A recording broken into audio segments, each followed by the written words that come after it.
계셨나요? 통계적으로 70대 여성의 삶의 만족도가 가장 낮다고 합니다. 젊었을 때보다 시간도 많고 육아와 직장에서 벗어나 자유로워졌는데 왜 그럴까요? 몸이 불편해서일까요? 돈이 없어서일까요? 아니면 외로움 때문일까요? 여러 가지 이유가 있지만 가장 큰 이유는 삶의 중심이 바뀌었기 때문입니다. 지금까지는 자녀, 가족, 사회를 위해 살아왔지만 이제는 스스로를 위한 삶을 살아야 할 때입니다. 하지만 어떻게 살아야 하는지 몰라 막막한 분들이 많습니다. 자녀가 독립하면서 역할이 줄어들고 주변 인간관계도 자연스럽게 단절되면서 공허함을 느끼는 경우가 많습니다. 또 경제적인 부담이나 건강 문제도 삶의 만족도를 낮추는 요인 중 하나입니다. 그러나 걱정할 필요 없습니다. 지금부터라도 조금씩 변화를 준다면 충분히 행복한 삶을 되찾을 수 있습니다. 오늘 영상에서는 70대 여성들의 삶의 만족도가 낮은 이유와 이를 해결할 방법을 알려드리겠습니다. 영상을 끝까지 보시고 지금 당장 실천할 수 있는 방법을 함께 찾아보세요. 지금 이 순간 여러분은 행복하다고 느끼시나요? 혹시 나는 왜 이렇게 외롭지? 나는 이제 뭘 해야 할까? 이런 생각을 해보신 적 있으신가요? 그렇다면 이 영상이 도움이 될 것입니다. 오늘의 이야기 함께 시작해 보겠습니다. 70대가 되면 많은 것이 변합니다. 자녀는 독립했고 일상의 중심이었던 가사 노동도 줄어듭니다. 그러면서도 여전히 해야 할 일은 많습니다. 남편을 챙기고 손주를 돌보며 집안일까지 도맡는 경우도 많습니다. 그런데도 나는 뭐 하고 살지? 라는 생각이 문득 들 때가 있습니다. 젊었을 때는 가족을 위해 살았고 사회의 역할도 있었습니다. 하지만 나이가 들수록 그 역할이 줄어들면서 어떤 존재로 살아야 하는지 혼란스러울 때가 많습니다. 경제적인 문제도 있습니다. 남편의 소득이 줄거나 혼자 살아가야 하는 경우도 있습니다. 인간관계도 예전 같지 않습니다. 친구들은 점점 연락이 줄어들고 새로운 사람을 만나기도 쉽지 않습니다. 그래서인지 많은 분들이 외로움을 크게 느끼고 우울감을 경험합니다. 하지만 이런 감정들이 계속되면 건강에도 좋지 않은 영향을 미칠 수 있습니다. 중요한 것은 나를 위한 삶을 찾고 삶의 만족도를 높이는 방법을 실천하는 것입니다. 지금부터라도 나를 위한 삶을 살기로 결심한다면 충분히 행복을 되찾을 수 있습니다. 어떻게 하면 삶의 만족도를 높일 수 있을까요? 지금부터 하나씩 알려드리겠습니다. 자녀가 독립하면 부모로서의 역할이 줄어들면서 공허함을 느끼는 경우가 많습니다. 특히 오랜 시간 가정을 위해 헌신했던 분들은 이제 나는 뭘 해야 하지? 라는 고민이 생깁니다. 첫 번째, 자녀의 삶이 중심이었던 분일수록 이 변화가 더 크게 느껴집니다. 부모로서의 역할이 끝난 것이 아니라 새로운 관계를 만들어가는 시기가 된 것입니다. 두 번째, 가정을 위해 살았던 시간에서 나를 위한 시간으로 전환하는 것이 필요합니다. 나의 취미, 나의 목표, 나의 행복을 찾는 것이 중요합니다. 세 번째, 자녀가 독립했다고 해서 완전히 단절될 필요는 없습니다. 오히려 건강한 거리를 유지하며 관계를 새롭게 정립하는 것이 중요합니다. 네 번째, 부모로서의 역할뿐만 아니라 개인으로서의 삶도 소중하다는 것을 기억하세요. 이제는 내가 무엇을 좋아하는지, 어떤 삶을 원하는지 다시 생각해 봐야 합니다. 다섯 번째, 자녀가 떠난 후에도 내 삶이 의미 있도록 만드는 것이 중요합니다. 자녀와의 관계를 재정립하고 내 삶의 중심을 다시 찾아가는 과정이 필요합니다. 여섯 번째, 새로운 역할을 찾으면 삶의 만족도가 달라질 수 있습니다.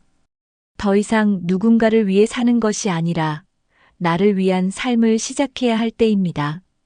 이제부터는 나를 위한 시간, 나를 위한 목표를 찾아야 합니다. 나이가 들수록 인간관계가 자연스럽게 줄어들게 됩니다. 특히 자녀들이 독립한 후에는 부부 관계가 더 중요해지는 시기입니다. 첫 번째, 배우자와의 관계가 소원해지면 외로움을 더 크게 느낄 수 있습니다. 서로의 생활 패턴이 다르거나 대화가 줄어드는 경우가 많습니다. 두 번째, 친구들과의 교류도 점점 줄어드는 경향이 있습니다. 건강이나 이동의 문제로 외출이 줄어들면서 자연스럽게 관계가 소원해집니다. 세 번째, 오랜 친구들과의 관계도 시간이 지나면서 변할 수 있습니다. 하지만 일부러라도 연락하고 만남을 지속하는 노력이 필요합니다. 네 번째, 사회 활동이 줄어들면 인간관계도 함께 줄어드는 경우가 많습니다. 그래서 새로운 관계를 만들 수 있는 활동을 찾는 것이 중요합니다. 다섯 번째, 배우자와의 관계를 개선하기 위해서는 대화의 시간을 늘리는 것이 필요합니다. 작은 일이라도 서로 관심을 가지고 이야기를 나누는 것이 중요합니다. 여섯 번째, 새로운 인간관계를 만들기 위해서는 적극적으로 움직이는 것이 필요합니다. 동호회, 봉사활동, 문화센터 등을 활용하면 새로운 사람을 만날 기회가 많아집니다. 좋은 인간관계를 유지하면 삶의 만족도도 함께 올라갑니다. 70대 이후에는 소득이 줄어들면서 경제적인 부담을 더 크게 느끼는 경우가 많습니다. 특히 전업주부로 오랜 시간 가정을 돌봐온 분들은 노후 대비가 부족한 경우가 많습니다. 첫 번째, 남편이 경제활동을 주로 해왔던 경우 남편의 소득이 줄면서 생활이 달라질 수 있습니다. 생활비를 줄여야 하거나 원하는 것을 마음껏 하지 못하는 경우가 생길 수도 있습니다. 두 번째, 은퇴 후에도 고정적인 지출은 계속되기 때문에 철저한 경제 관리가 필요합니다. 의료비, 생활비, 취미 활동비 등 예상하지 못한 지출이 생길 수 있습니다. 세 번째, 노후 준비가 부족한 경우 경제적인 불안감이 정신 건강에도 영향을 줄 수 있습니다. 돈에 대한 걱정이 많아지면 스트레스가 증가하고 우울감을 느낄 가능성도 높아집니다. 네 번째, 경제적 부담이 있으면 인간관계에도 영향을 미칠 수 있습니다. 모임에 참석하기 부담스럽거나 경제적인 이유로 활동을 줄이게 될 수 있습니다. 다섯 번째, 하지만 경제적인 문제는 관리와 계획을 통해 해결할 수 있습니다. 작은 금액이라도 규칙적으로 저축하고 소비 습관을 점검하는 것이 중요합니다. 여섯 번째, 소소한 경제 활동을 통해 자존감을 높이고 경제적 여유를 찾는 것도 방법입니다. 예를 들면 취미를 살려 소규모 창업을 하거나 가벼운 아르바이트를 하는 것도 도움이 될 수 있습니다. 경제적인 불안감을 줄이면 삶의 만족도도 함께 높아질 수 있습니다. 삶의 만족도가 낮아지면 정신 건강뿐만 아니라 신체 건강에도 영향을 미칠 수 있습니다. 특히 지속적인 스트레스와 우울감은 면역력을 약화시켜 각종 질병의 원인이 될 수 있습니다. 첫 번째, 스트레스는 혈압을 높이고 심혈관 질환의 위험을 증가시킬 수 있습니다.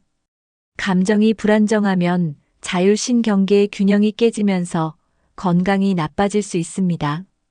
두 번째, 우울감이 심해지면 식욕이 줄어들거나 반대로 폭식을 하게 될 가능성이 높아집니다. 이로 인해 영양 불균형이 생기고 체력 저하로 이어질 수 있습니다. 세 번째, 면역력이 약해지면 감기나 각종 염증성 질환에 쉽게 걸릴 수 있습니다. 작은 병도 쉽게 낫지 않고 만성적인 건강 문제가 발생할 가능성이 높아집니다. 네 번째, 우울감이 지속되면 생활의 활력이 줄어들고 신체 활동도 감소하게 됩니다. 신체 활동이 줄어들면 근력이 감소하고 관절 건강에도 문제가 생길 수 있습니다. 다섯 번째, 심리적인 요인은 노화 속도에도 영향을 줄 수 있습니다. 삶의 만족도가 높은 사람들은 노화가 천천히 진행되는 반면 만족도가 낮은 사람들은 노화가 빨리 진행됩니다. 6번째, 긍정적인 감정을 유지하면 신체적 건강도 함께 좋아질 수 있습니다. 스트레스를 관리하고 즐거운 활동을 늘리는 것이 중요합니다. 정신 건강과 신체 건강은 서로 연결되어 있기 때문에 삶의 만족도를 높이는 것이 건강을 지키는 첫걸음입니다. 70대 이후에는 인간관계가 줄어들면서 사회적 고립을 경험하는 경우가 많습니다. 사회적 관계가 단절되면 인지 기능이 저하되고 치매 위험도 증가할 수 있습니다. 첫 번째, 사람들과 대화하는 횟수가 줄어들면 기억력과 사고력이 떨어질 가능성이 높습니다. 대화를 많이 하면 뇌가 활발하게 활동하면서 치매 예방 효과가 있습니다. 두 번째, 고립된 생활을 하면 감정적으로 불안해지고 우울감이 깊어질 수 있습니다. 혼자 있는 시간이 많아질수록 부정적인 생각이 많아지고 우울증 위험이 커질 수 있습니다. 세 번째, 사회적 활동을 지속하는 것이 정신 건강을 지키는 중요한 방법입니다. 가족, 친구, 동료들과 정기적으로 만나는 것이 건강한 삶을 유지하는 비결입니다. 네 번째, 나이가 들어도 새로운 인간관계를 만드는 것이 가능합니다. 취미 활동, 동호회, 봉사활동 등을 통해 새로운 사람을 만날 기회를 만들어 보는 것이 좋습니다. 다섯 번째, 온라인을 활용한 소통도 사회적 고립을 예방하는 좋은 방법입니다. 스마트폰이나 SNS를 활용하면 멀리 있는 가족, 친구들과도 쉽게 소통할 수 있습니다. 여섯 번째, 정기적으로 외출하고 사회적 관계를 유지하려는 노력이 필요합니다. 활동적인 생활을 하면 몸과 마음이 동시에 건강해질 수 있습니다. 사회적 고립을 피하고 적극적으로 관계를 맺으면 삶의 만족도도 자연스럽게 올라갑니다. 삶의 만족도가 낮아지면 자연스럽게 신체 활동도 줄어들게 됩니다. 하루 종일 집에서 TV를 보거나 침대에 누워 있는 시간이 많아질 수 있습니다. 첫 번째, 적극적으로 움직이지 않으면 근력이 약해지고 체력이 급격히 저하됩니다. 활동량이 줄어들면 관절이 뻣뻣해지고 몸이 쉽게 피로해질 가능성이 큽니다. 두 번째, 신체 활동이 부족하면 체중 증가나 혈액순환 문제로 건강이 악화될 수 있습니다. 운동 부족은 당뇨병, 심장병, 고혈압 등 만성질환의 위험을 높일 수 있습니다. 세 번째, 활동이 적어지면 삶의 활력도 함께 감소할 수 있습니다. 매일 반복되는 무료한 생활은 의욕을 떨어뜨리고 우울감을 유발할 수 있습니다. 네 번째, 작은 목표를 세우고 꾸준히 실천하는 것이 중요합니다. 예를 들어 하루에 30분씩 산책하기, 간단한 스트레칭을 하는 것도 좋은 방법입니다. 다섯 번째, 규칙적인 운동은 신체 건강뿐만 아니라 정신 건강에도 긍정적인 영향을 줍니다. 운동을 하면 기분을 좋게 하는 호르몬이 분비되어 스트레스 해소에도 도움이 됩니다. 여섯 번째, 취미 활동을 통해 신체 활동을 늘리는 것도 좋은 방법입니다. 예를 들면 텃밭 가꾸기, 요가, 가벼운 등산 같은 활동이 건강과 만족도를 높이는 데 도움이 됩니다. 몸을 움직이는 습관을 들이면 신체 건강뿐만 아니라 삶의 만족도도 자연스럽게 올라갑니다. 70대 이후에도 새로운 취미를 가지면 삶의 만족도가 크게 향상됩니다. 매일 반복되는 일상에서 벗어나 새로운 목표를 설정하는 것이 중요합니다. 첫 번째, 자신이 좋아하는 것이 무엇인지 찾아보는 것이 필요합니다. 예전부터 하고 싶었지만 시간이 없어서 못했던 일이 있다면 지금이 시작할 좋은 기회입니다. 두 번째, 취미는 신체 건강과 정신 건강을 동시에 챙길 수 있는 것이 좋습니다. 예를 들면 그림 그리기, 글쓰기, 꽃꽂이, 요리 같은 취미가 삶의 만족도를 높이는 데 도움이 됩니다. 세 번째, 배움을 계속하는 것도 좋은 방법입니다. 지역 문화센터나 온라인 강의를 활용해 새로운 기술을 배우는 것도 즐거움을 줄 수 있습니다. 네 번째, 소소한 목표를 세우고 성취감을 느끼는 것이 중요합니다. 하루에 한 페이지씩 책 읽기, 하루에 5,000보 걷기 같은 작은 목표도 삶에 활력을 줍니다. 다섯 번째, 작은 성취를 통해 자신감을 회복할 수 있습니다. 목표를 이루면서 뇌도 활성화되고 생활이 더 활기차게 변할 수 있습니다. 여섯 번째, 혼자 하는 취미보다 함께 할 수 있는 취미를 선택하면 더 즐겁습니다.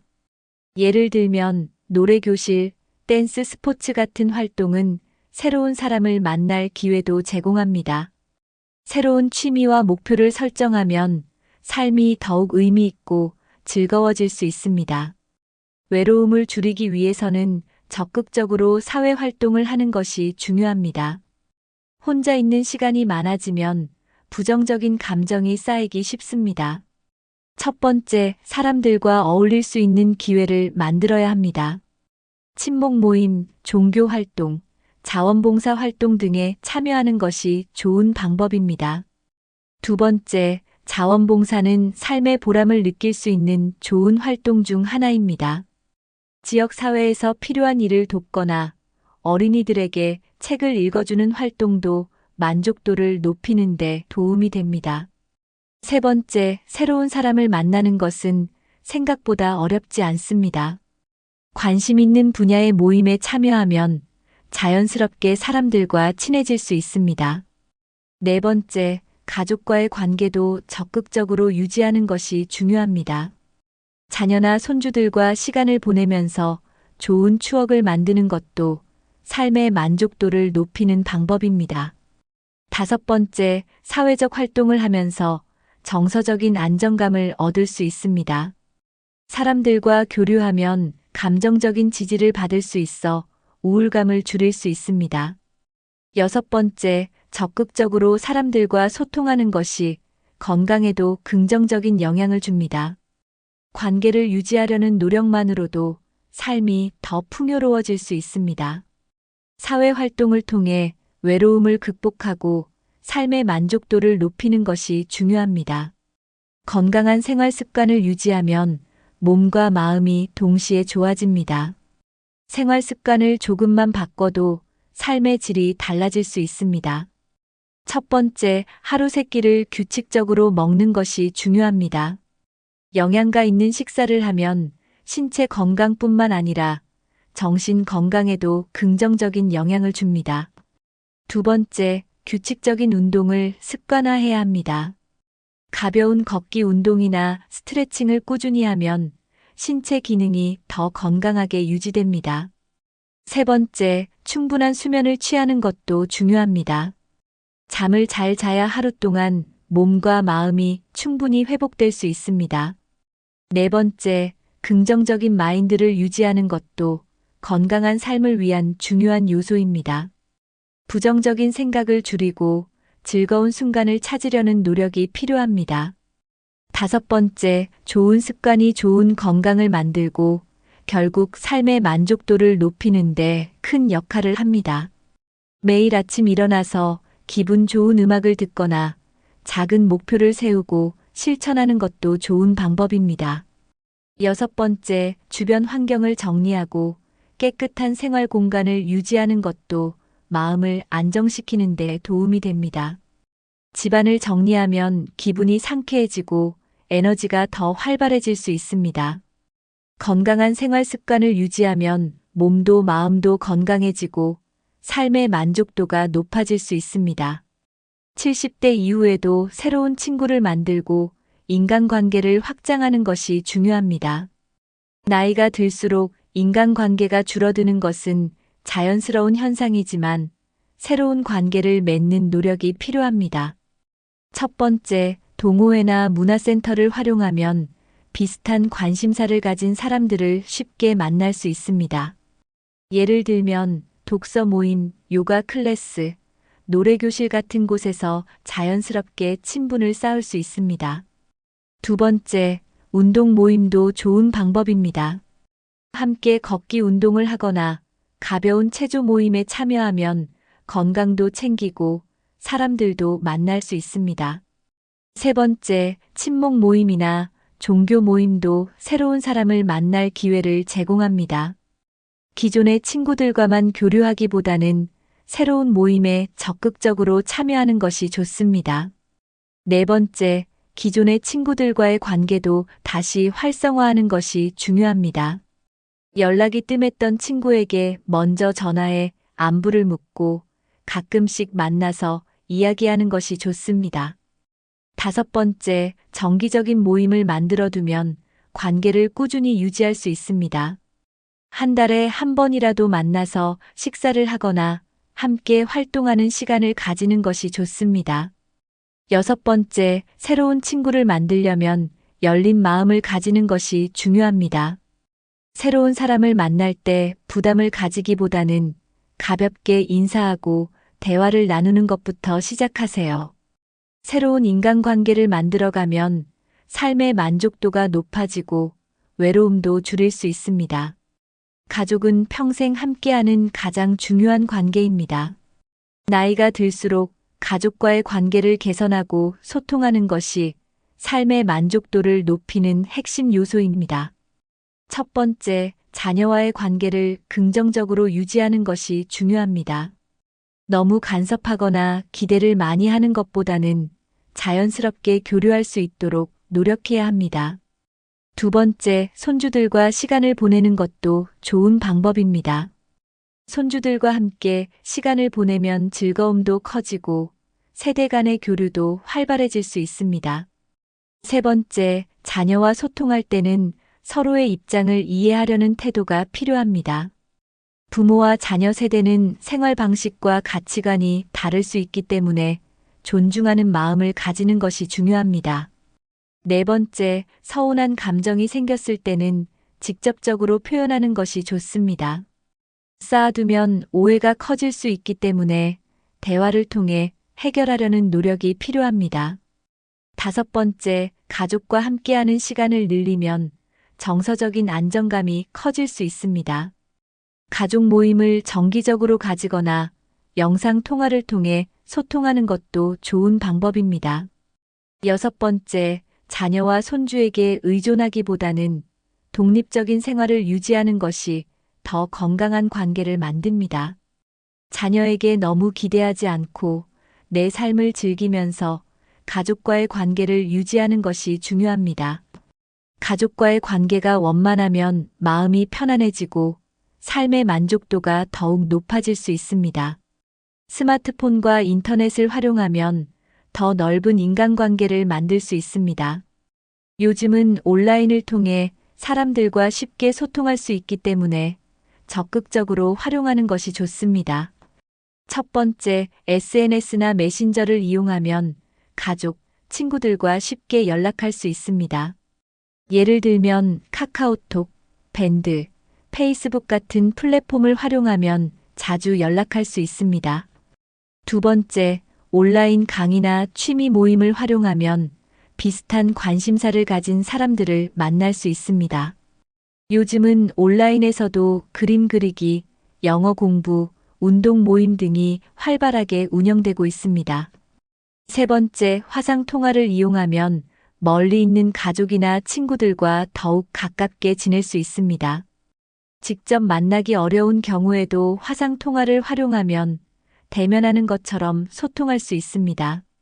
네 번째, 온라인에서 새로운 친구를 사귀는 것도 가능합니다. 같은 취미를 가진 사람들이 모이는 온라인 커뮤니티에 가입하면 새로운 인연을 만날 수 있습니다. 다섯 번째, 디지털 기기를 익히는 것은 두뇌 활동에도 도움이 됩니다. 새로운 기술을 배우는 과정에서 성취감을 느낄 수 있고 치매 예방에도 긍정적인 영향을 줄 수 있습니다. 여섯 번째, 온라인을 활용하면 정보도 쉽게 얻을 수 있어 더 나은 삶을 계획할 수 있습니다. 건강, 여행, 취미 등 다양한 정보를 인터넷에서 찾아보고 활용할 수 있습니다. 온라인을 적극적으로 활용하면 소통의 기회가 많아지고 삶의 만족도도 높아질 수 있습니다. 70대 이후에는 노후 자금을 효율적으로 관리하는 것이 매우 중요합니다. 은퇴 후에는 고정적인 수입이 줄어들기 때문에 지출 계획을 세우는 것이 필요합니다. 첫 번째, 필요한 지출과 불필요한 지출을 구분하는 것이 중요합니다. 생활비, 의료비, 여가 비용 등을 미리 계획하고 예산을 세우면 더 안정적으로 생활할 수 있습니다. 두 번째, 정부에서 제공하는 노후 복지 혜택을 적극적으로 활용해야 합니다. 기초연금, 의료 지원, 교통비 지원 같은 혜택을 잘 활용하면 생활비 부담을 줄일 수 있습니다. 세 번째, 절약하는 습관을 들이면 경제적으로 더 여유로운 생활을 할 수 있습니다. 불필요한 지출을 줄이고 꼭 필요한 곳에 돈을 쓰는 것이 중요합니다. 네 번째, 소액이라도 저축하는 습관을 유지하면 예상치 못한 지출에 대비할 수 있습니다. 노후에도 자금 관리를 철저히 하면 불안감을 줄일 수 있습니다. 다섯 번째, 경제적으로 여유가 있을수록 삶의 만족도가 높아질 가능성이 큽니다. 돈을 아껴야 하지만 꼭 필요한 곳에는 과감하게 쓰는 것도 중요합니다. 여섯 번째, 계획적인 지출을 하면 경제적인 걱정을 줄이고 삶을 더 즐길 수 있습니다. 여행, 취미 활동 등을 계획적으로 즐기면서 삶의 질을 높이는 것이 좋습니다. 경제적인 안정이 삶의 만족도를 결정하는 중요한 요소 중 하나이므로 철저한 관리가 필요합니다. 70대 이후에도 경제 활동을 하면 삶의 만족도가 높아지고 자존감도 향상됩니다. 완전한 은퇴보다는 자신의 능력을 살려 소소한 경제 활동을 하는 것이 도움이 됩니다. 첫 번째, 자신의 경험과 재능을 활용해 부업을 시작하는 것이 가능합니다. 예를 들면 음식 만들기, 수공예품 판매, 작은 농산물 재배 같은 활동이 있습니다. 두 번째, 소일거리라도 일정한 수입이 생기면 경제적 안정감이 커질 수 있습니다. 자신의 능력을 활용하는 것만으로도 생활에 활력을 불어넣을 수 있습니다. 세 번째, 온라인을 활용하면 집에서도 경제 활동을 할 수 있습니다. 예를 들어 중고 물품을 판매하거나 블로그를 운영하는 것도 좋은 방법입니다. 네 번째, 지역 사회에서 제공하는 일자리 정보를 확인하는 것도 중요합니다. 시니어들을 위한 파트타임 일자리가 있는지 찾아보는 것도 도움이 됩니다. 다섯 번째, 돈을 벌기 위한 목적보다는 자신의 시간을 의미 있게 활용하는 것이 더 중요합니다. 의미 있는 일을 하면서 동시에 경제적 여유도 얻을 수 있습니다. 여섯 번째, 사회활동에 참여하면 소득뿐만 아니라 새로운 인간관계도 형성할 수 있습니다. 취미와 경제활동을 병행하면 더 즐겁고 보람된 생활을 할 수 있습니다. 작은 경제활동을 통해 자존감을 높이고 삶의 만족도를 끌어올릴 수 있습니다. 돈을 잘 관리하는 것도 중요하지만 적절하게 소비하는 것도 삶의 만족도를 높이는 중요한 요소입니다. 지나친 절약보다 자신을 위한 소비도 필요합니다. 첫 번째, 자신을 위해 가끔은 작은 사치를 허용하는 것이 좋습니다. 예를 들어 좋아하는 음식 먹기, 여행 가기, 좋은 옷을 사는 것도 삶의 질을 높이는 방법입니다. 두 번째, 꼭 필요한 곳에 돈을 쓰면 소비의 만족도가 커질 수 있습니다. 불필요한 소비는 줄이되 꼭 필요한 곳에는 기분 좋게 쓰는 것이 중요합니다. 세 번째, 여행이나 문화활동에 투자하는 것도 좋은 방법입니다. 새로운 경험을 하는 것은 삶을 더욱 풍요롭게 만들 수 있습니다. 네 번째, 취미 활동에도 일정한 비용을 투자하면 더욱 즐겁게 생활할 수 있습니다. 예를 들면 악기 배우기, 그림 그리기, 운동 같은 활동이 삶의 만족도를 높이는 데 도움이 됩니다. 다섯 번째, 건강을 위한 소비도 중요합니다. 좋은 음식을 먹거나 건강 관리를 위해 투자하는 것은 장기적으로 도움이 될 수 있습니다.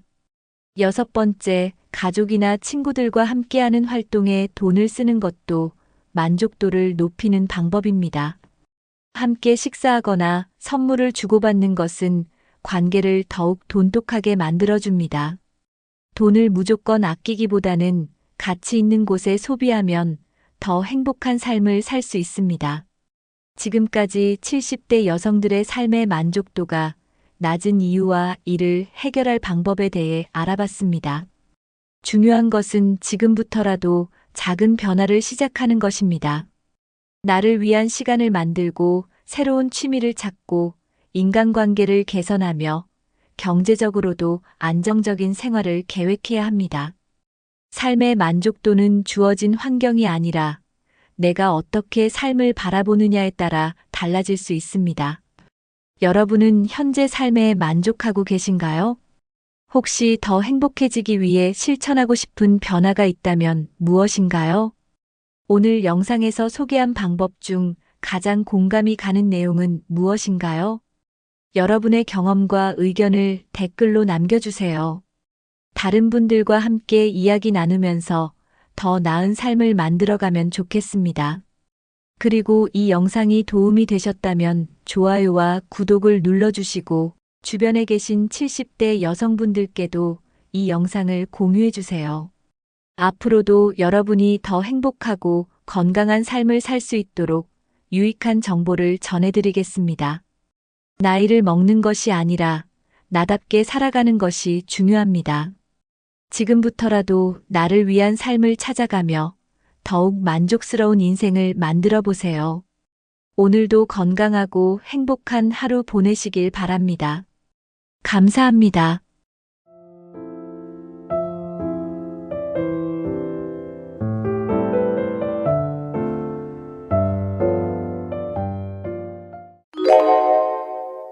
나이 들면 자식이 도와주겠지. 그렇게 생각하셨나요? 그래도 아내는 늘 옆에 있겠지. 마음 한구석엔 그렇게 기대가 있었을 겁니다. 하지만 현실은 다릅니다. 자식은 각자 살기 바쁘고 아내도 내 마음처럼 계속 함께하기 어렵습니다. 세월이 흘러갈수록 누구에게도 마음 편히 기대기가 어려워지는 게 노년입니다. 그렇다면 우리는 누구에게 기대고 살아야 할까요? 늙어서 진짜 나를 지켜주는 건 누구일까요? 결론부터 말씀드리면 자식도 아내도 아닙니다. 결국 끝까지 나와 함께 해주는 건 오직 세 가지뿐입니다. 그 세 가지를 잘 챙기면 외롭지 않고 건강하게 살 수 있습니다. 반대로 그 세 가지를 놓치면 남은 인생이 외롭고 힘들어질 수 있습니다. 오늘 영상에서는 노년에 꼭 지켜야 할 세 가지 기둥을 하나씩 말씀드릴게요. 눈에 보이지 않아도 이 세 가지가 있어야 흔들리지 않습니다. 지금부터 함께 확인해 보시죠. 끝까지 보신다면 분명 생각이 달라지실 겁니다. 아무리 자식이 있어도 내가 아프면 혼자 움직이기조차 어렵습니다. 아무리 돈이 있어도 병원 침대에 누워 있으면 쓸 수가 없습니다. 결국 몸이 아프면 모든 게 멈춥니다. 하루하루가 불편하고 작은 일 하나도 힘들어지기 때문입니다. 건강이 있어야 하고 싶은 걸 할 수 있고 건강이 있어야 가고 싶은 곳을 갈 수 있습니다. 그래서 나이 들수록 제일 먼저 챙겨야 하는 게 몸입니다. 누군가가 나 대신 운동해 줄 수도 없고 식사 조절을 해줄 수도 없습니다.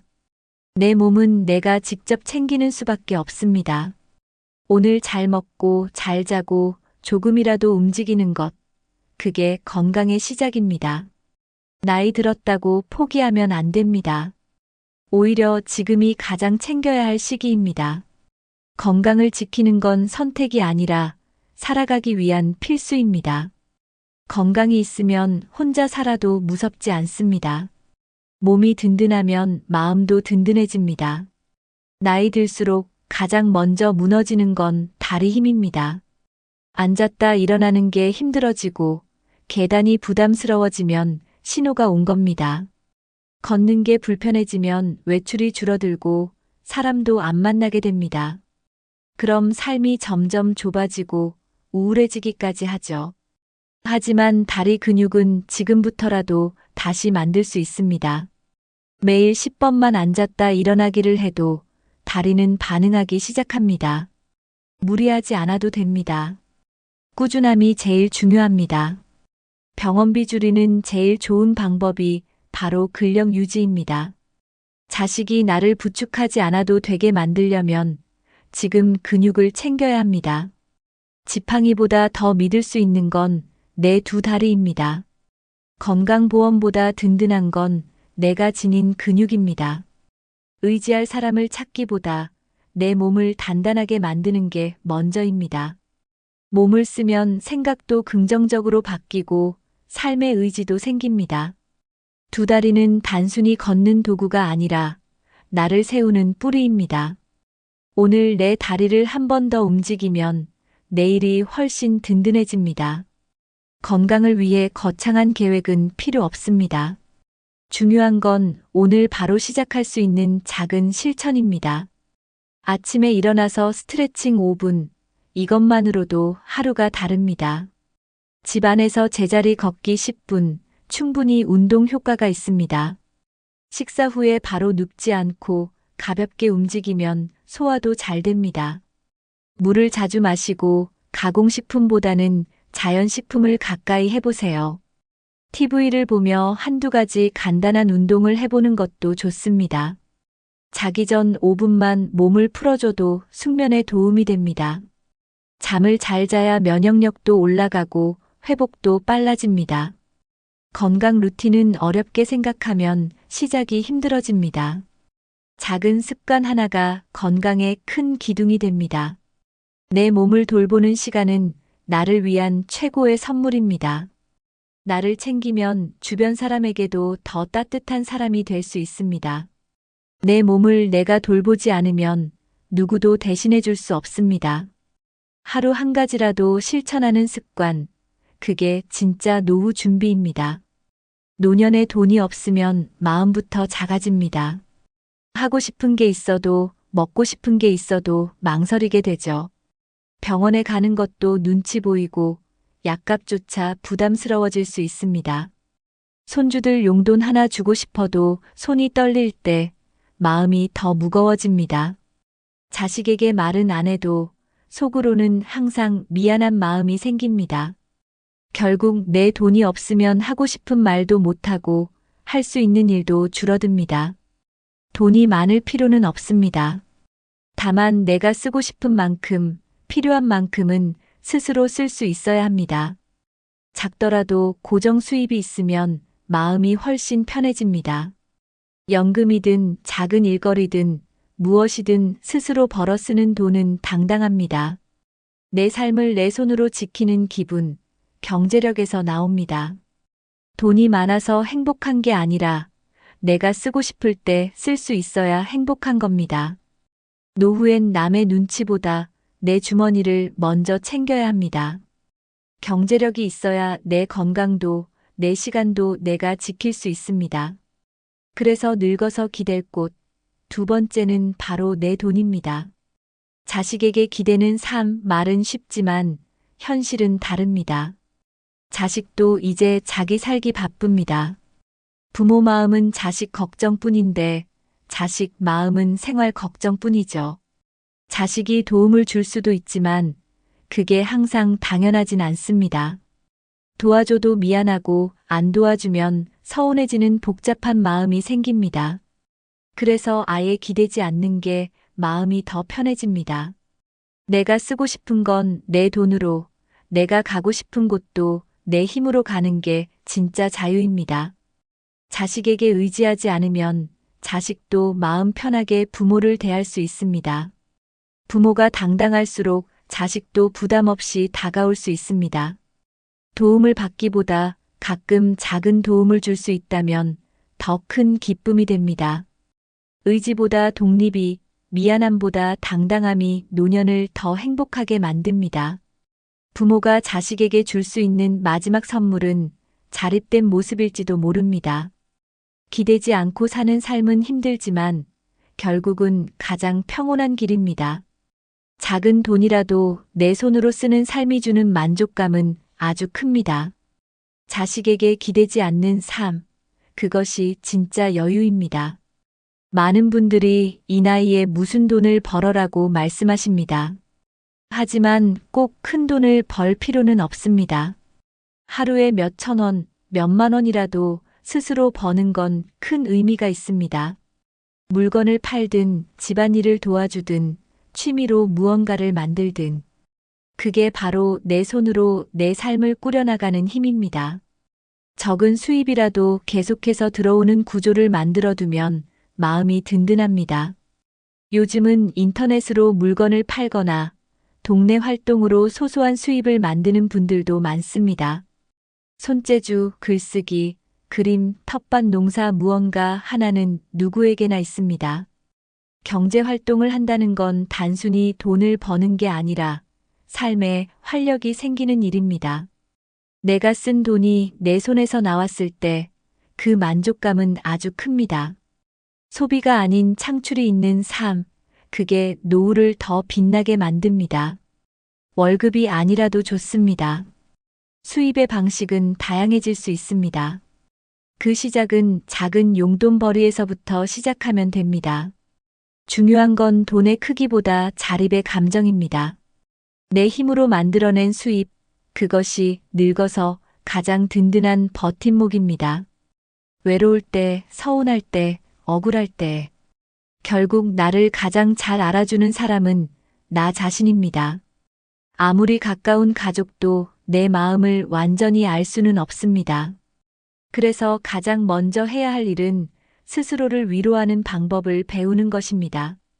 괜찮아, 잘하고 있어라고 말해주는 사람이 없다면 내가 나에게 그 말을 해줘야 합니다.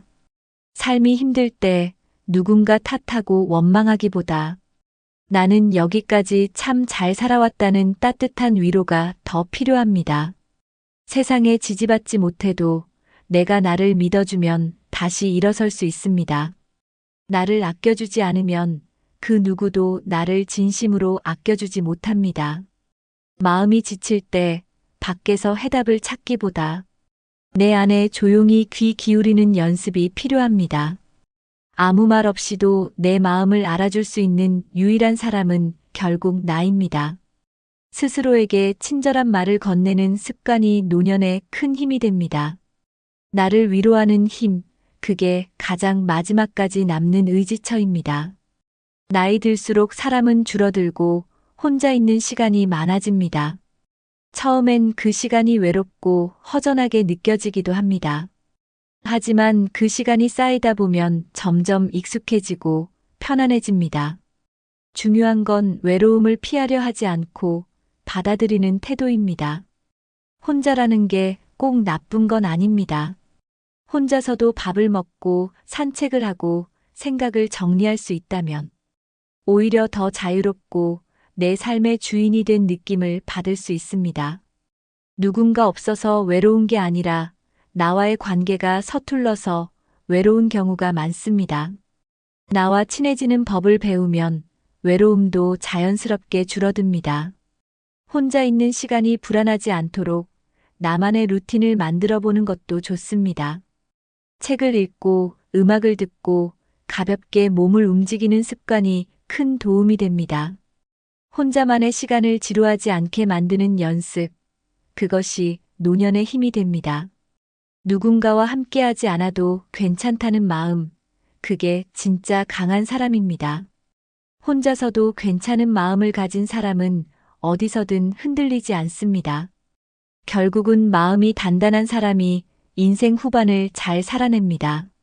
몸이 건강해도 마음이 무너지면 아무것도 하기 싫어집니다. 그래서 노년의 가장 중요한 습관 중 하나가 바로 감정 관리입니다. 작은 일에도 쉽게 서운해지고 기분이 가라앉을 때가 많습니다. 그럴 때마다 내 감정을 조절할 수 있는 힘이 필요합니다. 감정을 억누르기보다는 차분하게 바라보는 연습이 좋습니다. 아, 내가 지금 이런 기분이구나 하고 알아차리는 것만으로도 마음이 가라앉습니다. 일기를 쓰거나 조용히 명상을 해보는 것도 좋은 방법입니다. 누군가에게 마음을 털어놓는 것도 도움이 됩니다. 정기적으로 병원에 가서 마음 건강을 점검하는 것도 중요한 습관입니다. 정신 건강은 누구에게나 필요한 문제입니다.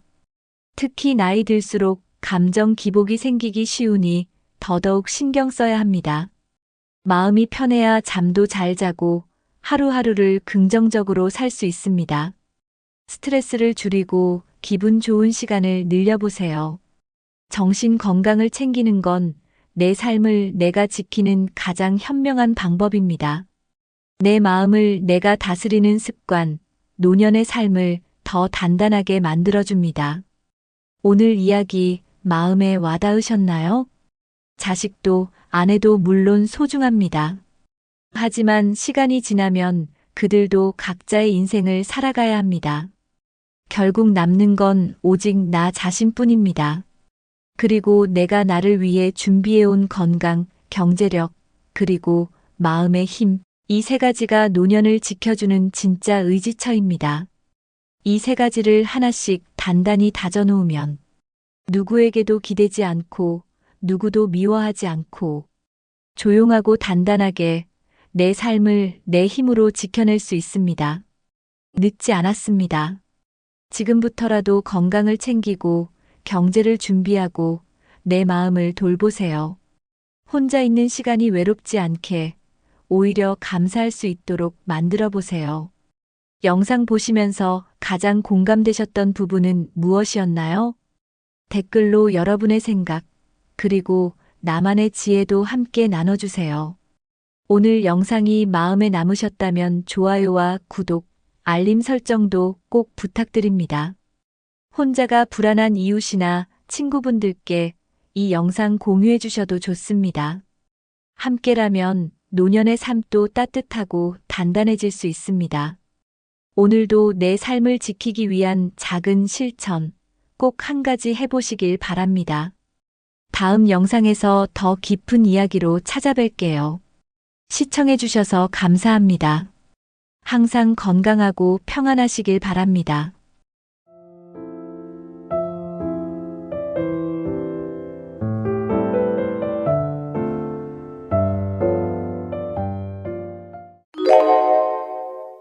여러분, 돈만 많으면 뭐든지 자유롭게 살 수 있을 거라 생각하시죠? 그런데 실제로는 돈이 많아도 잘 안 쓰는 분들이 있습니다. 특히 70대 어르신들 중에는 통장에 꽤 여유가 있는데도 거의 안 쓰시는 분들이 많습니다. 자식 주려고 혹은 아껴야 한다고 생각해서, 물론 그런 이유도 있지만 그보다 더 깊은 이유들이 있습니다. 젊은 사람들은 잘 이해하지 못하는 어르신들만의 속마음이 있죠. 돈이 없어서가 아니라 못 쓰는 마음이 더 큰 이유일 수도 있습니다. 지금부터 그 이유를 하나하나 들여다보면 공감되는 부분이 있을 겁니다. 왜 돈을 갖고도 쓰지 못하는지 그 마음을 함께 이해해보는 시간입니다. 혹시 우리 부모님도 나 자신도 그 속마음 안에 머물고 있진 않을까요?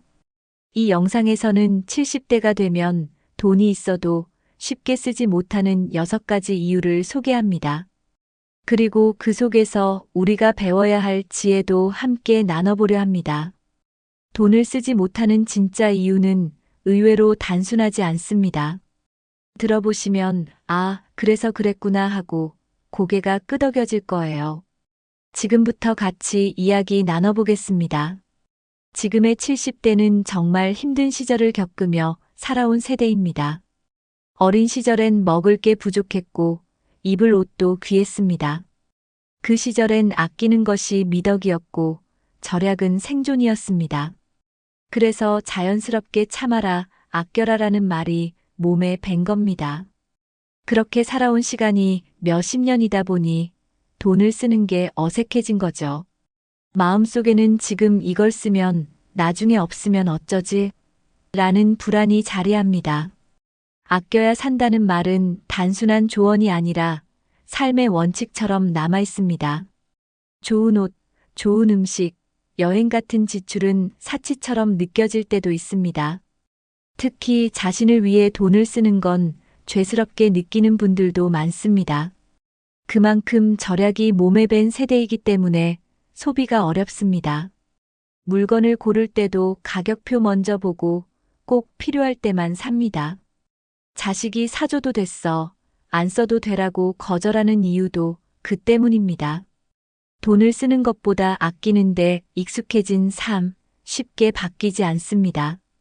그래서 가진 돈이 있어도 평생의 습관 때문에 쓰지 않는 경우가 많습니다. 그 절약은 단순한 돈의 문제가 아니라 세대가 만들어낸 생활 방식입니다. 이 세대에게 사치는 단순히 비싼 걸 사는 게 아닙니다. 조금만 필요 이상으로 쓰면 마음이 불편해지는 분들도 많습니다.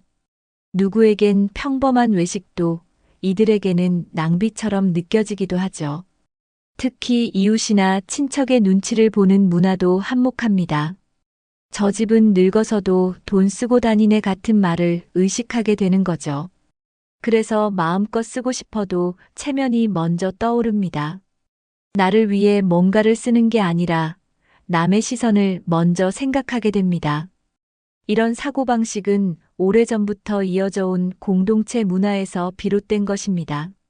남보다 앞서면 안 되고 돋보이면 안 된다는 생각이 강합니다.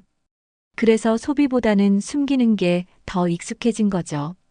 괜히 사치하다가 흉 안 보일까 하는 걱정이 지갑을 막습니다. 실제로 돈을 썼다가 후회하거나 괜히 마음 쓰였던 경험이 남아있는 분도 많습니다. 그래서 더 조심하게 되고 자연스럽게 쓰지 않게 되는 겁니다. 돈을 쓰는 것이 죄처럼 느껴지는 이 마음은 세월이 만든 상처이기도 합니다. 사치가 아니라 여유인데도 그걸 받아들이기가 쉽지 않은 세대입니다. 절약은 원래 좋은 습관입니다. 그런데 그 습관이 지나치면 돈을 쓰는 것 자체가 부담으로 바뀝니다. 물건 하나 살 때도 머릿속에 계산이 먼저 돌아갑니다. 이걸 사서 얼마나 쓸 수 있나, 더 싼 건 없을까, 이런 생각이 먼저 들죠. 그런 고민이 반복되면 결국 안 사고 말게 됩니다. 그래서 마트 가도 구경만 하고 돌아오는 분들도 많습니다. 마음에 드는 물건이 있어도 사도 될까? 라는 생각이 앞섭니다. 이런 습관은 어느 날 갑자기 생긴 게 아니라 오랜 시간 몸에 밴 거죠. 문제는 그 습관이 필요할 때조차 지출을 막는다는 겁니다. 병원비나 약값조차 아까워하는 분들도 계시니까요. 절약을 넘어 두려움이 된 겁니다. 돈을 써야 하는 상황에서도 자꾸 망설이게 됩니다. 그러다 보면 돈은 쌓이는데 삶의 기쁨은 줄어들게 됩니다. 결국 절약이 복이 아니라 마음의 짐이 되는 순간이 생깁니다. 버릇이 된 절약이 내 삶을 가두고 있다는 걸 깨닫기까지는 시간이 걸립니다. 나이가 들수록 사람들은 내가 얼마나 더 살까? 라는 생각을 자주 하게 됩니다. 건강하던 분도 갑자기 아프거나 입원을 하는 경우를 주변에서 많이 보셨기 때문이죠. 그래서 가진 돈이 있어도 쉽게 쓰지 못하는 겁니다. 혹시 내가 생각보다 오래 살면 나중에 돈이 부족할까봐 걱정이 되는 거죠. 특히 수입이 없는 노년기에는 이런 불안이 더 커집니다. 돈이 있어도 불안, 없어도 불안, 참 아이러니한 마음입니다. 지금 써도 될까? 조금만 더 아끼자라는 생각이 늘 머릿속을 맴돕니다. 하루하루 살아도 불안한 마음이 돈을 꽉 쥐게 만듭니다. 돈이 많아도 여유 있게 느껴지지 않는 이유가 바로 이것입니다. 생존에 대한 걱정은 돈의 액수와 상관없이 누구나 갖게 됩니다. 젊을 때처럼 지금 아니면 언제 쓰겠어라는 마음이 잘 안 생깁니다. 대신 앞으로 몇 년이 더 남았을까? 라는 생각이 더 크게 자리하죠. 그렇게 하다 보면 돈을 모으는 습관만 남고 쓰는 법은 점점 잊게 됩니다. 결국은 살아야 한다는 마음이 소비보다 절약을 선택하게 만드는 겁니다. 이런 생존 불안은 돈보다도 마음을 더 꽉 막히게 만듭니다. 나이가 들면 가장 걱정되는 게 바로 병입니다. 아플까봐 무서운 게 아니라 그 병을 감당할 비용이 더 무섭습니다. 병원에 한 번 입원하면 몇백만 원이 훌쩍 나가기도 하죠. 그리고 한 번 아프면 끝이 아니라 치료가 길게 이어질 수도 있습니다. 간병비, 약가, 교통비, 눈에 보이지 않는 지출이 많아집니다. 그래서 지금 당장 건강해도 마음 놓을 수 없는 게 현실입니다. 혹시 내일 갑자기 쓰러지면 어쩌지? 그런 걱정이 마음 한구석에 늘 자리를 잡고 있습니다. 자식에게 부담을 주기 싫은 마음도 함께 작용합니다. 그래서 평소엔 절약하고 돈을 아껴두려는 생각이 앞서게 됩니다. 병원에 돈을 쓰면 어쩔 수 없다고 생각하면서도 미리 대비해 두고 싶은 겁니다. 누군가는 보험을 들지만 누군가는 그 보험료조차 아까워하죠. 결국 모든 건 혹시 모를 상황에 대비하자는 생각으로 이어집니다. 막연한 불안은 실제보다 훨씬 더 크게 느껴지기도 합니다. 그래서 아프면 안 되지라는 말보다 돈이 있어야지라는 말이 먼저 나오는 겁니다. 젊을 때는 돈을 써도 다시 벌 수 있다는 믿음이 있었습니다.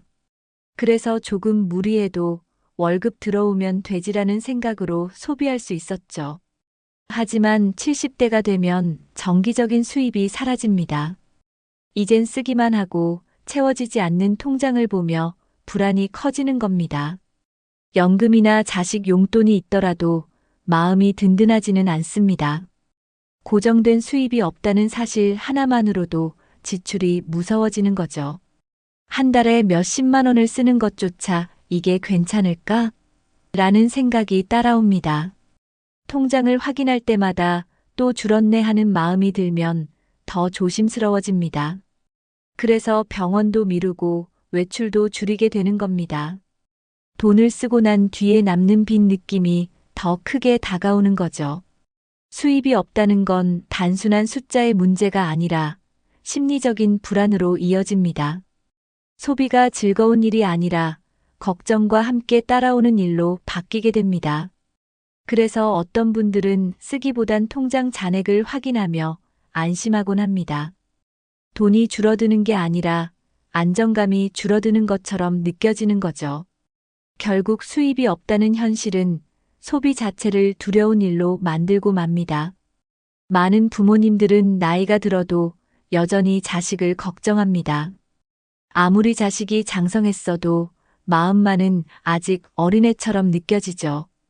그래서 당장은 괜찮아 보여도 언젠가 어려워질 수도 있다고 생각합니다.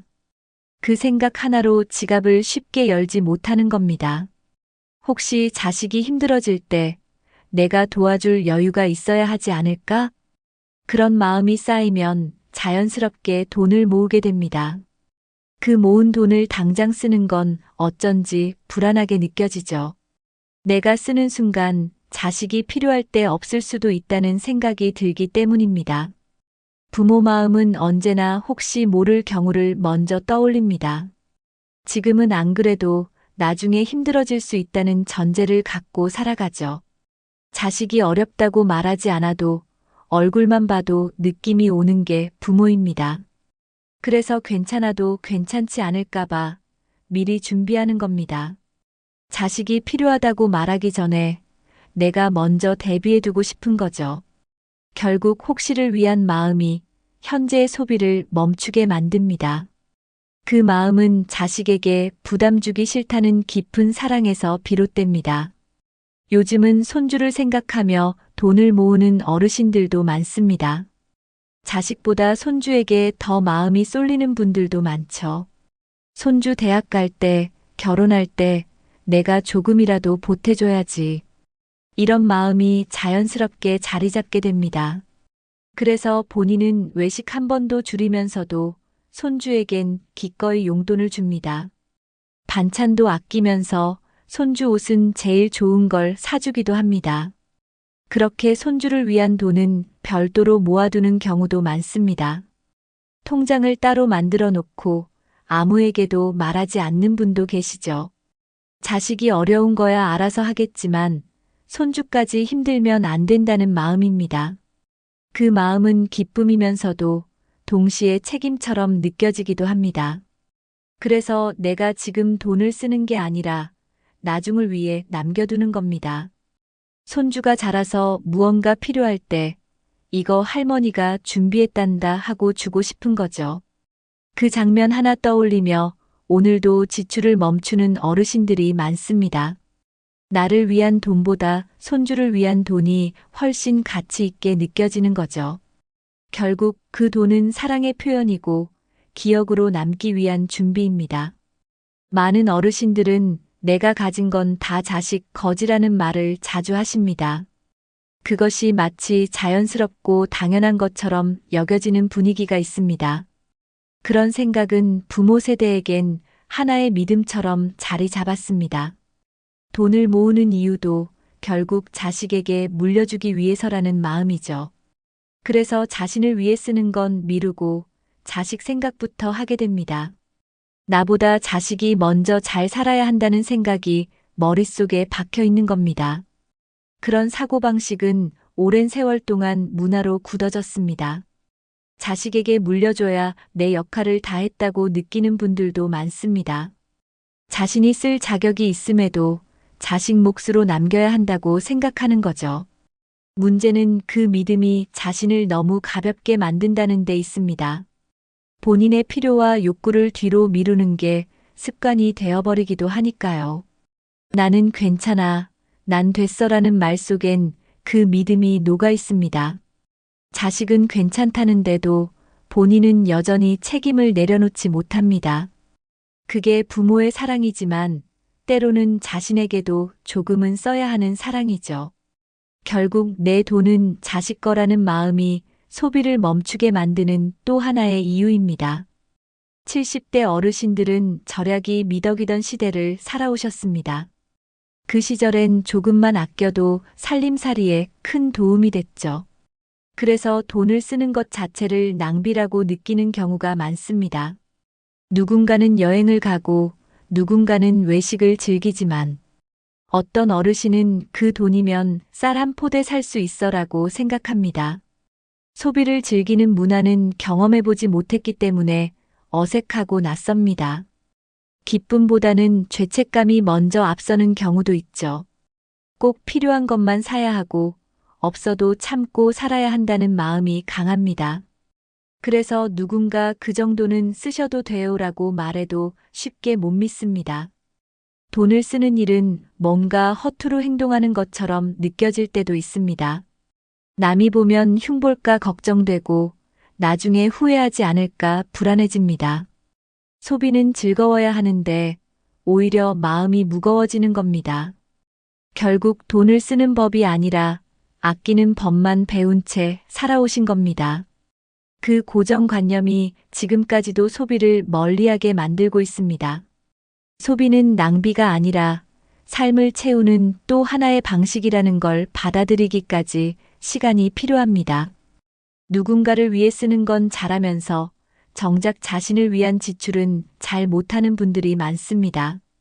자식 옷은 잘 사면서 본인 옷은 몇 년째 그대로인 경우도 있죠. 나는 괜찮아라는 말로 늘 자신을 뒷순위로 밀어냅니다. 그게 습관이 되고 결국 나 자신에게 돈을 쓰는 게 어색해지는 겁니다. 본인을 위해 선물 하나 사는 게 낯설고 어색합니다. 여행도 외식도 치장도 나에겐 사치지라고 말하곤 합니다. 그런데 사실은 자신을 아껴본 적이 없어서 그런 겁니다. 나를 위한 소비에 익숙하지 않다 보니 즐거움을 느끼는 법도 모르죠. 심지어 병원 진료비조차 미루며 이 정도는 참아야지라고 말하곤 합니다. 누군가 자신을 위해 뭘 해주면 고맙지만 본인은 그렇게 하지 못합니다. 마음속 어딘가엔 나는 돈 쓸 만큼의 가치는 없어라는 생각이 자리 잡고 있는지도 모릅니다. 그런 생각은 자신을 더 작게 만들고 소비를 더 멀어지게 만듭니다. 자신을 돌보고 자신에게 쓰는 돈이야말로 삶을 더 밝게 만드는 법인데 말이죠. 결국 자신을 위한 소비를 배운 적이 없다는 것이 큰 원인입니다. 지금이라도 천천히 나를 위한 작은 지출부터 시작해보는 게 좋습니다. 누군가는 소비를 하면 즐겁고 행복하다고 말합니다. 하지만 어떤 어르신들에겐 소비는 곧 불안으로 이어집니다. 돈을 쓰고 난 후에도 마음이 편하지 않습니다. 괜히 썼나 아껴야 했는데 하는 생각이 자꾸 떠오르죠. 그래서 물건을 사놓고도 며칠간 후회하는 경우도 많습니다. 이처럼 소비를 한 뒤의 만족보다 걱정이 더 크게 남는 겁니다. 주변에서 그 정도는 괜찮아요라고 해도 마음이 쉽게 풀리지 않습니다. 젊은 세대는 소비를 통해 스트레스를 푸는데 어르신 세대는 소비가 스트레스를 유발하기도 합니다. 결국 마음이 편하지 않기 때문에 돈 쓰는 일 자체가 피곤하게 느껴집니다. 그래서 뭘 사러 갔다가 그냥 돌아오는 경우도 많습니다. 쓰는 순간부터 계산하고 후회하고 불안해집니다. 이 모든 감정들이 소비를 점점 더 멀게 만들죠. 기쁨이 아닌 불안을 남기는 소비는 누구라도 피하고 싶을 겁니다. 그래서 자연스럽게 안 쓰는 편이 편하다는 쪽으로 마음이 기울게 됩니다. 나이가 들수록 외출하는 횟수는 자연스럽게 줄어듭니다. 예전에는 일도 보고 사람도 만나러 자주 나갔지만 지금은 병원이나 시장 외에는 특별히 나갈 일이 잘 없죠. 집에 머무는 시간이 많아지면 돈 쓸 일도 확 줄어듭니다. 소비는 대부분 밖에서 일어나기 때문에 외출이 줄면 자연스럽게 소비도 줄어듭니다. 입을 옷도 신발도 심지어 외식도 잘 안 하게 됩니다. 그러다 보니 지출이 없는 게 익숙해지고 불편하지 않게 느껴집니다. 돈을 쓸 이유가 없으니 굳이 지갑을 열 필요도 없습니다. 누군가 뭐라도 사세요 해도 쓸 데가 없다는 말이 먼저 나옵니다.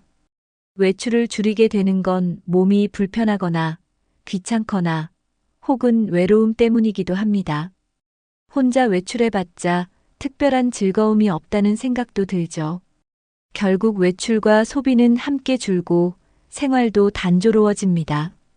돈은 안 쓰게 되지만 삶의 활력도 같이 줄어드는 게 문제입니다. 쓰지 않는 게 문제가 아니라 나갈 이유가 없다는 게 더 큰 문제일 수 있습니다. 그래서 쓸 데가 없다는 말은 살아가는 재미가 없다는 마음의 표현이기도 합니다. 예전에는 경로당, 동창 모임, 교회나 성당 모임 등으로 사람들과 자주 어울렸습니다. 모임이 있으면 옷도 사고 음식도 사 먹고 이동도 하게 되죠. 그런데 모임이 끊기면 그만큼 소비할 기회도 줄어듭니다. 특히 코로나 이후 모임이 줄어든 분들이 많아졌습니다. 처음엔 잠시일 거라 생각했지만 시간이 지나며 익숙해졌죠. 모임이 없으니 외출도 줄고 자연스럽게 지출도 사라집니다. 또 활동이 줄어드니 필요한 물건도 줄어들고 사고 싶은 마음도 없어집니다. 예전엔 사람 만나는 게 생활의 큰 부분이었지만 지금은 그 빈자리가 큽니다. 혼자 있는 시간이 많아지면 돈 쓰는 일이 귀찮아지기도 하죠. 마트에 가는 것도 약국에 들르는 것도 나중에 하자가 됩니다. 사람을 만나야 생기는 지출이 사람을 안 만나면 자연히 사라지는 겁니다. 결국 돈이 필요 없는 생활이 아니라 돈 쓸 일이 없는 생활로 바뀐 거죠. 돈이 남아도는 게 아니라 소비할 기회가 사라진 거라고 볼 수 있습니다. 그래서 지출은 줄지만 마음속 공허함은 더 커질 수 있습니다. 돈을 쓰는 것도 관계를 맺는 방법이라는 걸 다시 생각해 볼 필요가 있습니다. 나이가 들면 생활이 점점 단순해집니다. 먹는 것도 비슷하고 입는 것도 익숙한 것만 찾게 되죠. 새로운 물건을 사는 것보다 지금 있는 걸 오래 쓰는 걸 더 선호하게 됩니다. 예전에는 다양한 물건을 써보고 바꿔보기도 했지만 지금은 그런 호기심보다 익숙함이 더 편하게 느껴집니다. 그러다 보니 자연스럽게 지출이 줄어들게 됩니다. 아침, 점심, 저녁도 늘 비슷한 식단으로 굳어지죠. 특별한 날이 아니면 외식도 잘하지 않고 집에서 간단히 먹고 간단히 입고 간단히 생활하게 됩니다. 물건을 고르는데도 관심이 줄어들고 가격보다는 익숙함이 중요해집니다. 텔레비전 리모컨, 찻잔, 옷까지 전부 몇 년씩 같은 걸 쓰는 경우도 많습니다. 그래서 돈을 쓸 일이 없고 굳이 바꾸고 싶지도 않게 됩니다. 생활이 단순해지면 소비도 따라 단순해지는 거죠. 돈이 필요 없는 삶이 아니라 돈이 들어갈 일이 없어진 삶인 겁니다. 그렇게 단순한 일상이 익숙해지면 지출 없는 삶이 당연해집니다. 나이가 들수록 통장에 잔액이 있는 게 가장 큰 위안이 됩니다. 돈이 있는 것 자체만으로도 마음이 안정되죠. 그래도 혹시 모를 일이 생기면 이걸로 버틸 수 있겠지 하는 생각이 듭니다. 이 안정감이 있으면 불안도 줄고 자신감도 생깁니다. 그래서 돈을 쓰는 순간 오히려 그 안정감이 흔들리는 느낌을 받습니다. 쓴 만큼 줄어드는 숫자를 보면서 마음도 함께 줄어드는 거죠. 그래서 쓰고 나서도 기쁘기보다는 괜히 썼다는 생각이 남습니다. 반대로 안 쓰고 그대로 두면 마음이 든든해집니다. 쓸 일은 나중에 오겠지라는 생각이 마음을 다잡아줍니다. 결국 지출을 멈추는 이유는 돈 때문이 아니라 마음의 평화를 위한 선택이 됩니다. 어떤 어르신은 돈이 내 안전벨트 같아라고 표현하기도 하셨습니다. 그만큼 통장에 돈이 있다는 건 단순한 숫자가 아니라 심리적인 버팀목입니다. 누군가에겐 그 돈이 자산이지만 어르신들에겐 일종의 심리 안정제입니다. 그래서 지출보다 보유가 더 마음을 편안하게 만들어주는 겁니다. 남기는 게 아까워서가 아니라 남겨져 있어야 마음이 놓이는 겁니다. 70대 이상 어르신들 중에는 돈을 쓰고 나면 후회가 크게 남는 분들이 많습니다. 어떤 소비든 지나고 나면 안 써도 됐을 텐데라는 생각이 들죠. 특히 예상보다 지출이 많아졌을 때는 하루 종일 그 생각만 떠오릅니다. 내가 왜 그걸 샀지? 그 돈이면 딴 걸 할 수 있었는데. 그렇게 자책하고 마음이 무거워지면 소비 자체가 싫어지기도 합니다. 그래서 아예 처음부터 지출을 하지 않으려는 경향이 생깁니다. 젊은 세대는 지금의 만족을 중시하지만 어르신 세대는 나중의 후회를 더 의식합니다. 돈을 써도 즐겁지 않고 오히려 불편함이 남는다면 차라리 안 쓰는 게 낫다는 생각으로 이어지게 됩니다. 그래서 소비가 즐거움보다 걱정과 반성이 되는 경우가 많습니다. 후회를 줄이기 위해 소비 자체를 줄이게 되는 거죠. 결국 돈을 쓰는 일은 기쁨이 아닌 스트레스로 바뀌게 됩니다. 그렇게 반복되다 보면 지출 자체가 두렵고 피하고 싶은 일이 됩니다. 이 모든 건 돈의 문제가 아니라 감정의 문제이기도 합니다. 그래서 후회를 피하기 위해 지출하지 않음을 선택하는 겁니다. 오랫동안 가족을 위해 살아오신 어르신들은 돈도 내 것이라기보다 남을 위한 것이라 여깁니다. 자식 학비, 집, 생활비까지 모두 가족을 위해 써오셨죠. 그래서 이제 남은 돈도 자식에게 돌아갈 돈이라는 생각이 강하게 남아 있습니다. 그런 마음 때문에 본인을 위한 소비는 자꾸 뒷전이 됩니다. 이 돈은 내가 쓰기보단 남겨야지라는 생각이 자연스럽게 자리 잡게 된 겁니다. 나 자신을 위한 돈이라는 인식이 잘 자리 잡지 않다 보니 어떤 걸 사도 이건 내 몫이 아닌데라는 죄책감이 남습니다. 자식들이 좀 쓰세요라고 해도 마음은 쉽게 움직이지 않습니다. 오래도록 남을 위한 삶을 살아온 분일수록 자기 몫을 쓰는데 더 조심스러워집니다. 그건 이기적인 마음이 아니라 오히려 지나치게 헌신적인 태도에서 비롯됩니다. 결국 본인을 위한 돈이 아니라 남을 위해 남겨야 한다는 마음이 강하게 작용합니다. 그런 마음은 따뜻하지만 한편으로는 자기 자신을 너무 잊게 만들기도 하죠. 그래서 돈을 쓰는 게 즐겁지 않고 오히려 미안한 일이 되어버립니다. 나는 됐어라는 말 뒤엔 내가 아닌 누군가를 위한 선택이 숨어 있습니다. 결국 돈이 있어도 쓰지 않는 마음은 나보단 가족이라는 사랑의 방식인 셈입니다. 오늘 이야기 어떻게 들으셨나요? 돈이 많아도 쓰지 않는 어르신들의 마음, 단순히 아끼는 성격 때문만은 아니라는 것 느껴지셨을 겁니다. 평생 배운 절약 습관, 자식과 손주를 먼저 생각하는 부모 마음, 수입 없는 노년의 불안, 그리고 쓰고 나서도 마음이 불편한 감정들까지. 결국 돈을 쓰지 못하는 이유는 숫자가 아닌 마음에 있었습니다. 하지만 여러분, 돈은 모으는 것도 중요하지만 내가 살아있는 동안 내 삶을 위해 쓰는 것도 꼭 필요합니다. 작게라도 천천히라도 오늘부터 나를 위한 지출을 한번 해보세요. 좋아하는 간식 하나, 따뜻한 옷 하나, 편안한 의자 하나. 내 삶에 온기를 더해줄 그런 소비는 낭비가 아니라 복이 될 수 있습니다. 여러분이 스스로에게 주는 선물은 결국 마음의 여유로 이어집니다. 오늘 이야기 중에서 가장 공감되었던 부분은 어떤 것이었나요? 혹시 여러분도 돈을 쉽게 쓰지 못했던 경험이 있으셨다면 그 이유와 마음을 댓글로 함께 나눠주세요. 여러분의 이야기가 또 다른 분들께 큰 위로와 공감이 될 수 있습니다. 영상이 도움이 되셨다면 좋아요와 구독, 그리고 주변 분들과의 공유도 부탁드립니다. 앞으로도 여러분의 마음에 닿는 이야기로 다시 찾아뵙겠습니다. 함께 해주셔서 감사합니다.